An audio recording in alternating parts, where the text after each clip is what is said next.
Alam nyo, natuklasan ko, isa talaga rin, masasabi ko, napakahalaga na yung pagiging malugod ng Diyos ay naroon sa pananatili natin sa katotohanan.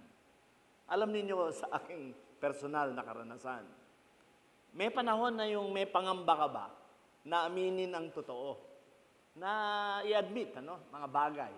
Kaya tuloy ang ginagawa natin minsan, meron tayong mga parang sinasabing medyo totoo pero hindi talaga yon. Dahil sa ating pangamba na yung mga taong kausap natin, baka hindi nila tayo matanggap. Pero alam niyo, sa Panginoon wala dapat bahid ng kahit anong kasinungalingan. Dapat you traverse in the truth. Ikaw ay lumalakad sa katotohanan. At ako merong personal na karanasan na dito talaga sinikap ko na wag akong magsinungaling. Na all areas, aminin ko talaga yung totoo. Yan ay i-share ko lang sa inyo. Yan ay tungkol sa misis ko. Alam nyo, nakita ko misis ko. Siya ay tapos sa pag-aaral, ang kanyang magulang nasa Amerika, very bright ang future niya, happy family, ideal ang pamilya. Ako, nanay, tatay ko, hiwalay, di ako tapos sa pag-aaral, magulo buhay namin. Parang ang aking pakiramdam ay, ako kaya itatanggapin. Ano kaya mangyayari pag sinabi ko ito?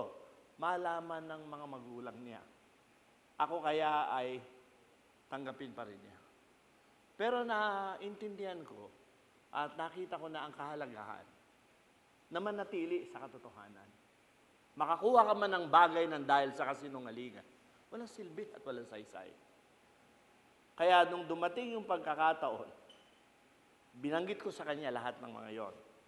At nung kami ay nag-uusap na, sabi ko, hindi ko siya kailanman pwedeng bigyan ng mga pananalitang hindi totoo. So, parang ang pakiramdam ko, paano ko kaya siya kukumbinsihin na sumama sa akin, maging katuwang ko sa buhay, nang wala akong sasabihin na maski ano sa kanya.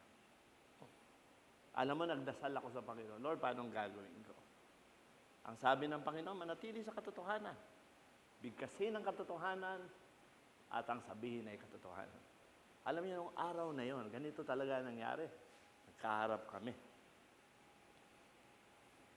Sabi ko doon sa aking, pa lang no? Girlfriend mo pa lang, mapapangasawa mo. Misis ko na po ngayon. Ang sabi ko sa kanya, pag ako ang napangasawa mo, hindi kita pwedeng pangakuan na mabibilang kita ng bahay. Pero sinisiguro ko sa iyo, pag ako ang napangasawa mo, meron kang titirhan. Hindi parang, wow, ayos. Tapos sabi ko, hindi rin kita pwedeng pangakuan na ibibili kita ng mga mamahaling damit, kasuutan. Hindi kita pwedeng pangakuan yan. Pero, ang sinisiguro ko sa iyo, pag ako ang napangasawa mo, hindi ka magbibihis ng mga damit na hindi maganda at maayos. At sabi ko sa kanya, hindi rin kita pwedeng pangakuan na mabibigyan kita ng kotse. Babilang kita, wala akong maipapangako na ganyan. Pero isang bagay ang sigurado ako. Pag ako ang napangasawa mo, hindi ka maglalakad. Laging merong nakahandang, kung kailangan sa dagat, barko. Kung kinakailangan sa himpapawid, eroplano. Wala akong ibibili sa iyo, pero lagi tayo merong sasakyan. At nung araw na yon, napatunayan ko ang isang napakagandang bagay tungkol sa aking napangasawa. Alam niyo kung ano yun? Matalino siya. Ako ang pinili. At ako ang pinagpasyahan niya. Tanggapin ang aking alok at pakasalan. Alam ninyo, doon ko napatunayan. Ang ating ipangako ay ang katotohanan. Hindi tayo kailangan mangako ng pangarap. Manatili ka sa katotohanan, itaguyod mo ang katotohanan, parangalan mo ang katotohanan. Dahil yan katotohanan, nandyan ang kapangyarihan. Bigyan ang tao ng anumang bagay. At unang-una nga sa lahat, ikaw ay palalayain sa lahat ng uri ng mga agam-agam, sa lahat ng uri ng alalahanin.